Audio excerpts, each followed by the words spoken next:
अच्छा, ऐसा धोखा हमारे साथ किया, भोगोगे तुम। ये जो निकलता है ना भोगोगे, ये अकाट्य होता है।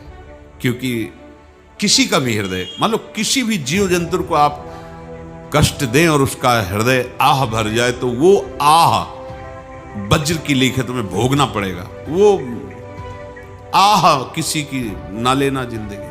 कोई ऐसा कोई आह भर करके कह दिया तुम समर्थ हो, हम तो कुछ कर नहीं सकते, और अंदर से दुख, फिर तुम्हारी सामर्थ्य काम नहीं करेगी, मिट्टी में मिला देगी। ऐसा नहीं कि आप जो कर रहे हैं कोई देख नहीं रहा, कोई हिसाब किताब नहीं, जो कर रहे हैं अवश्य में भोक्तव्यम, बहुत सावधान।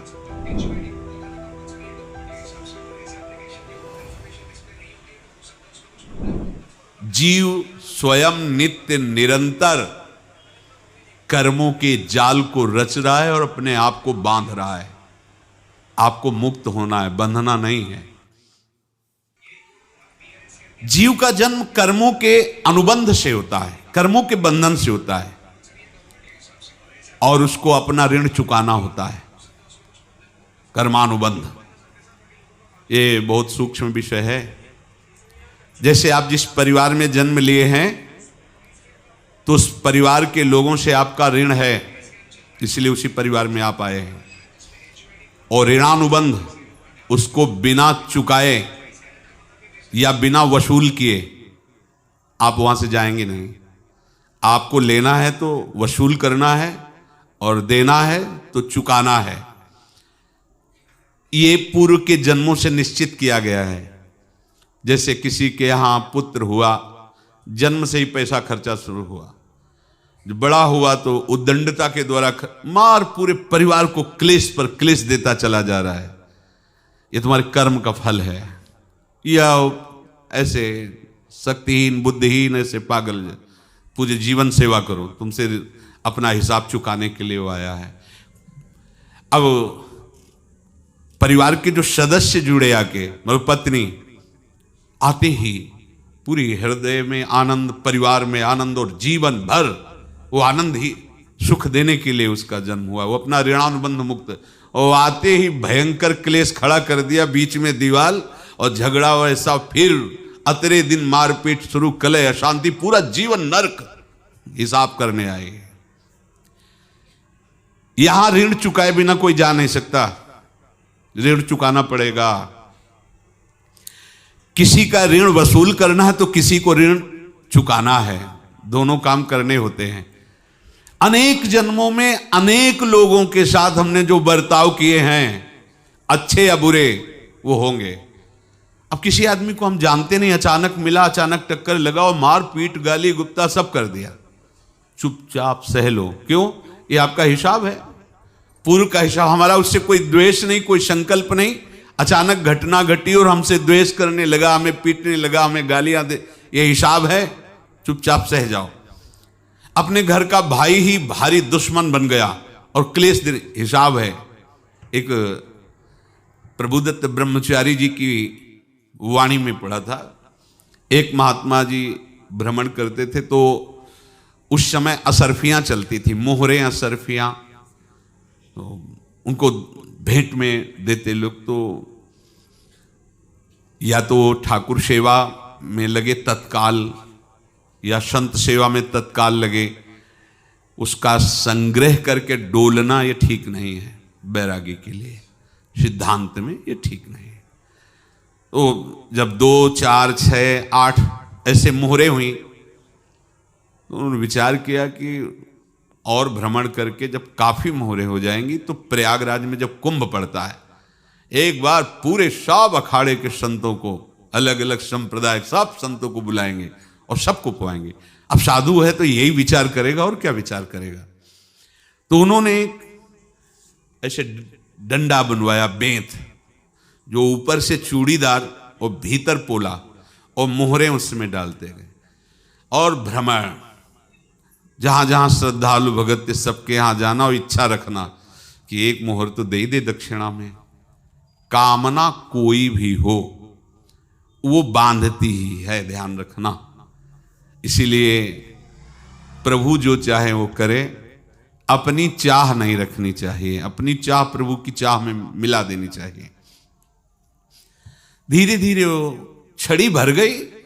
भ्रमण करने वाले महात्मा चूड़ी लगाई, इंतजार करते रहे। जब प्रयाग का कुंभ पड़ा तो चले। तो रास्ते में एक गांव में पूछा जाता है, जैसे कहीं रुको कि कोई श्रद्धालु ऐसा है जो संत सेवी है।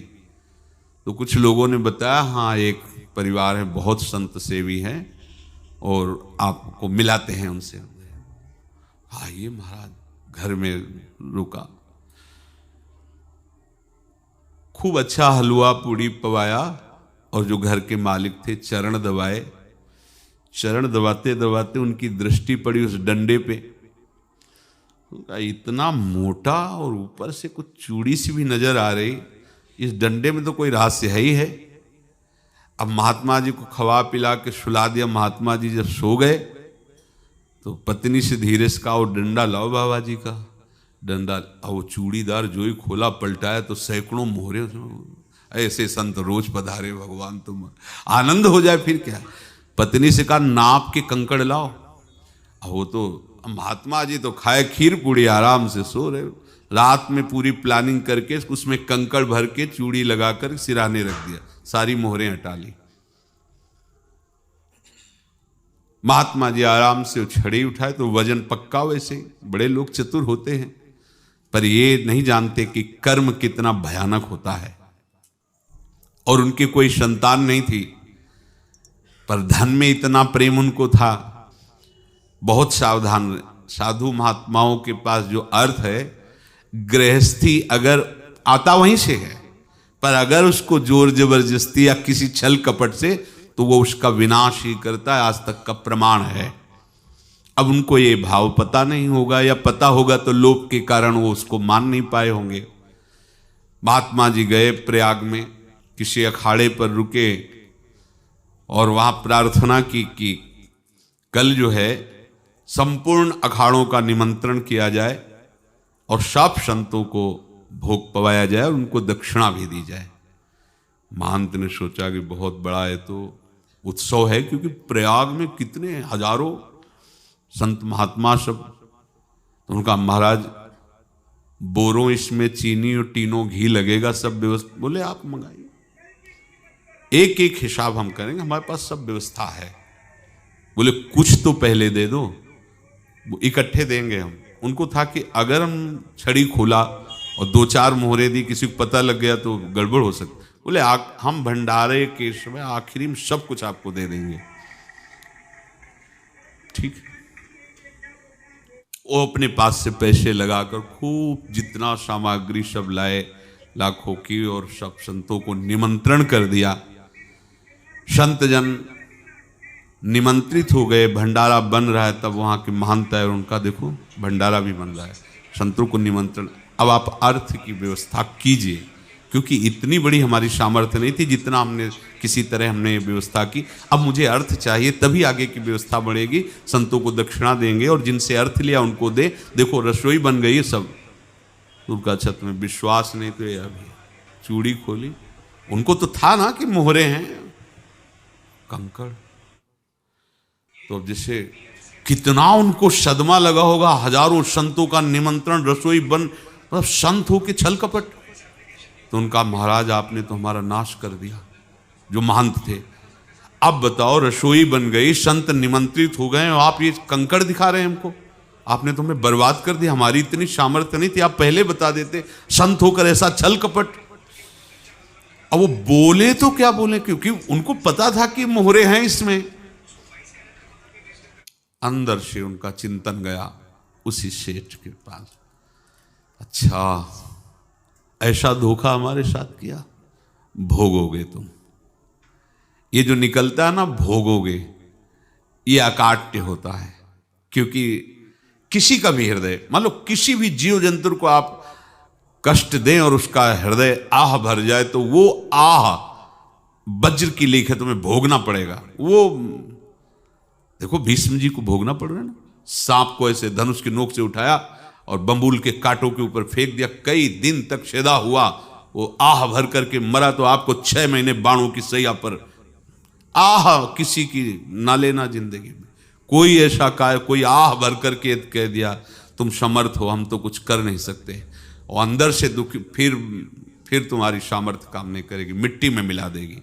फिर ये तो संत थे और भगवत आराधना के लिए, संत आराधना के लिए ही ऐसा किए हुए थे। अब इनका कैसे मुंह दिखाएं, अब क्या करें। सुबह संत जन आएंगे, सबके बीच में हमारी कि देखो इन्होंने, अब क्या करें। गए और संगम में जाके छलांग लगाई, अपने प्राण त्याग दिए। अब उनके तो पास मोहरे थी और व्यापार बढ़ा, और 9-10 महीने बाद ही लड़का हुआ। अब तो उनको कि संत फलीभूत हो गया। देखो व्यापार चल रहा, लड़का नहीं होता था, लड़का भी हो गया। बड़ा आनंद छा रहा है। जब से वो प्रकट हुए और धन की वृद्धि शुरू हो गई, पढ़ाई लिखाई में उनके खर्चा हुआ सब, बस बीमारी शुरू हो गई उनके शरीर में। अब उसमें पैसा जाना शुरू हुआ। इतने आसक्त तो वो दोनों हो गए कि कुछ भी हो, व्यापार ठप, संपत्ति बेचना शुरू। तो उन्होंने कहा कि बेटा मैं क्या कर सकता हूं तुम्हारे लिए। बोले हमारी अंतिम इच्छा है प्रयाग चलो, और जितने प्रयाग में संत महात्मा सबको एक बार भंडारा करवाओ, हमारी इच्छा अंतिम है। क्योंकि अंतिम यही इच्छा थी। तो बोले अब ज्यादा संपत्ति तो नहीं रह गई। तो बोले घर बेच दो, मेरे लिए ही तो है, बेच दो। मुझे लगता मैं बचूंगा नहीं, पर मेरी अंतिम इच्छा पूर्ण कर दो। घर बेच दिया, जेवर बेच दी। वहां गए, जब संत सेवा की तो बोले मुझे संगम तक ले चलो। संगम तक ले गए और बोले समझे तुम चुराए थे और हमने उसको छीना है, कुछ नहीं रह गया तेरे पास कुछ, अब केवल ममता और आसक्ति में जलकर मर और नरक प्राप्त कर। मैं वही महात्मा हूं जिसकी तूने मोहरे ली थी, शरीर छोड़ दिया। महात्मा को जन्म लेना पड़ा और इनको दुर्गति भोगनी पड़ी। ऋणानुबंध होश में, ऐसा नहीं कि आप जो कर रहे हैं कोई देख नहीं रहा, कोई हिसाब किताब नहीं, जो कर रहे हैं अवश्य में भोक्तव्यम। बहुत सावधान। अनेक जन्मों में अनेक लोगों से जो कुछ लिया दिया है, इस लेने देने को मिटा देने के बाद ही तुम मुक्त हो गए। इसीलिए एक उपाय है, लेना न देना मगन रहना। क्या? मालिक को समर्पित हो जाओ, मालिक को अपना माना हुआ समर्पित कर दो, खत्म। अहम त्वाम स्वरूपापेभ्यो मोक्षयिष्यामि, सब खत्म। आगे पीछे लेना देना सब खत्म। एकादश स्कंद में भगवान श्री कृष्णचंद्र जी ने कहा जो मेरे चरणों का आश्रय लेकर भक्त मेरा भक्ति करता है, उसके पितृ ऋण, मातृ ऋण, देव ऋण, ऋषि ऋण, सब ऋणों से मैं मुक्त कर देता हूं। बस यही एक उपाय है जो इसके बंद करने का उपाय भक्तों के लिए है। वो यही है, भगवान की शरण में होकर अपना माना हुआ पूरा भगवान के अर्पित कर दो। अर्पित करने का तात्पर्य उसमें अहम हटा दो। तो दियम वस्तु गोविंदम तुभ्यमेव समर्पये। जिनसे तुमने सेवा करवाई है उनकी सेवा करनी पड़ेगी। जिनसे तुमने जो कुछ लिया है उनको देना पड़ेगा।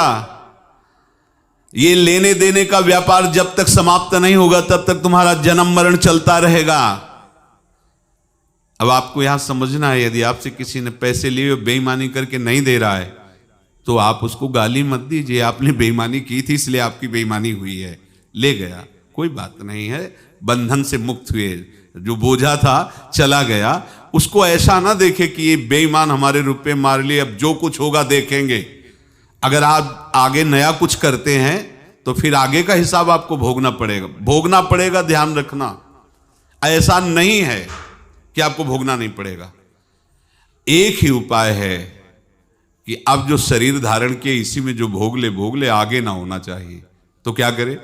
सर्वतो भावेन भगवान की शरण ले ले। ये तो सर्वाणि कर्माणि मयि सन्न्यस्य मत्पराः अनन्येनैव योगेन माम ध्यायन्तु उपासते तेषामहं समुद्धर्ता मृत्यु संसार से। ये बड़ा कठिन है पार होना, कोई छोटी मोटी बात है। एक महात्मा बाल्यावस्था से भजन करते थे, शालिग्राम भगवान पास रखते थे और उन्हीं की आराधना करके बस पाठ नाम जप और भ्रमण करते थे। यौवन अवस्था थी, गंगा जी के किनारे अपने ठाकुर को विराजमान करके स्नान करने के लिए कपड़ा ही उतार रहे थे कि 90 लोग आ गए, भाला तलवार सब ले, मारो मारो इसको मारो, घेर लिया। तो उन्होंने हाथ जोड़कर कहा हमने क्या अपराध किया, कोई सुन ही नहीं रहा। तो उन्होंने कहा मार तो डालोगे ही आप 90 लोग, हम कोई अस्त्र शस्त्र तो लिए नहीं, एक बार हमें गंगा में डुबकी लगा देने दो और अपने ठाकुर को स्नान करा देने दो, फिर इसके बाद आप मार देना। भगवत इच्छा से वो लोग रुक गए, स्नान किया और अंदर से प्रार्थना की, प्रभु ये क्या लीला है आपकी, आपके सिवा मेरा कोई है नहीं और ये मुझे मारना चाहते हैं। तो भगवान ने जानते हो क्या कहा उनके अंतर में, तुम मेरे में ध्यानस्थ हो करके शरीर को छोड़ो, ये लोग मारेंगे, ये मेरे भजन का फल है कि तुम्हें 90 जन्म नहीं लेना पड़ेगा, एक ही जन्म में 90 मिलके, तुमने 90 हिंसा की थी पूर्व में, तो तुम्हें 90 बार जन्म लेना होता और एक एक करके मारते। ये मेरे भजन का प्रताप है कि एक बार में ही 90 का हिसाब हो जाएगा। तुम आंख मूंदो, मेरे ध्यान में मगन रहो, मेरे प्रताप से तुम्हें कोई चोट नहीं होगी और स्वाभाविक मूर्छावस्था में प्राण तुम्हारे छूट जाए। ऐसा ही हुआ, ऐसा हुआ। तो ये बात समझ लो कि ये जो कर्मानुबंध है, ऋणानुबंध है। अब देखो, अगर शाप महात्माओं ने दिया कि तुम्हारे वंश का इससे विनाश होगा, तो भगवान भी परम धाम जा रहे तो उसी कील से, बाण की नोक में जो मछली लील गई थी छोटा कण, उसी से की नोक बनाई और उसी नोक को प्रहार किया, भगवान के श्री चरण में वही बाण की नोक लगी और भगवान ने स्वीकार किया ना। भगवान का बड़ा लीला विचित्र है।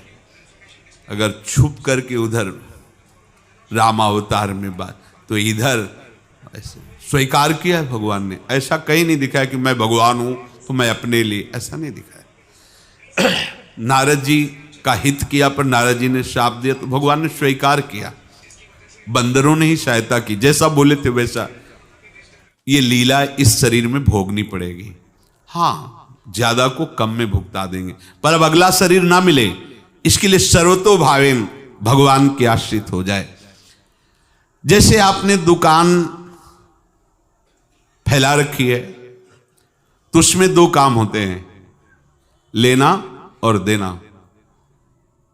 किसी को उधार दिया है तो हमें उससे लेना है, और कोई नगद देकर सामान ले रहा है तो उससे सामान देना है, या उधार लिया है तो हमें उधार देना है। अब अगर दुकान बंद करनी है तो तुम्हें देने वालों पर जोर देना है, लेने वालों पर जोर नहीं। लेने वाला तो जाओ हम क्षमा किया, समर्पित किया, हमारा कोई संबंध नहीं, खत्म हो जाए, वो खुशी हो जाएगा। लेकिन देने वाला तुम अगर दुकान भी उठा दोगे तो जहां भी रहोगे तुम्हारे पास वो आएगा, लाइए हमारा।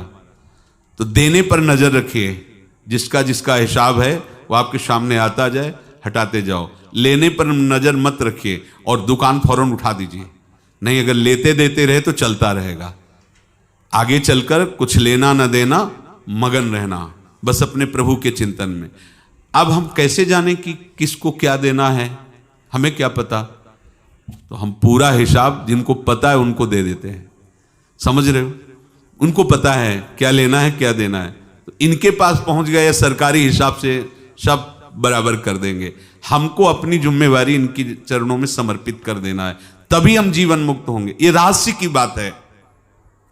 प्रभु कह रहे हैं, यस्य सर्वे समारंभाः काम संकल्प वर्जिताः ज्ञानाग्नि दग्ध कर्माणं तमाहु पंडितम बुधाः। जिसके संपूर्ण कर्मों के आरंभ संकल्प और कामना से रहित हैं, तथा जिसके संपूर्ण कर्म ज्ञान रूपी अग्नि से जल गए हैं, उसको ज्ञानी जन भी पंडित कहते हैं, बुद्धिमान कहते हैं। पूज्य श्री भाई जी महाराज कह रहे हैं, जैसे वहां ज्ञानाग्नि से दग्न कह रहे हैं, तो अपने वृंदावन वासियों का प्रेमाग्नि से सब कर्म संस्कार दग्न होते हैं। जिस समय आपके हृदय में भगवत प्रेम का प्रादुर्भाव होगा तो लेश मात्र कभी तुम्हें दुख नहीं भोगना पड़ेगा। प्रेम का प्रादुर्भाव होते ही दुख का नाश हो जाता है, महासुख। जब प्रेम का प्रादुर्भाव होगा तो समस्त पाप भस्म हो जाते हैं, अशांति नष्ट हो जाती है, संसार ज्वाला स्पर्श भी नहीं कर सकती है। जब भगवत प्रेम का प्रादुर्भाव होता है तो हो सकता है उस उपासक के जीवन में दुखों का पहाड़ टूट पड़े, परिवार खिलाफ, शरीर रोगी, अव्यवस्था, बहुत बहुत कुछ, सब कुछ। कह रहे हैं इतना सब होने पर भी उसके हृदय में कोई भी दुख नहीं होता। ये ऐसा सामर्थ्यशाली भगवत प्रेम है। भगवान के चरणारविंद का जिसके हृदय में प्रेम है, भारी से भारी दुख भी उनको विचलित नहीं कर सकता।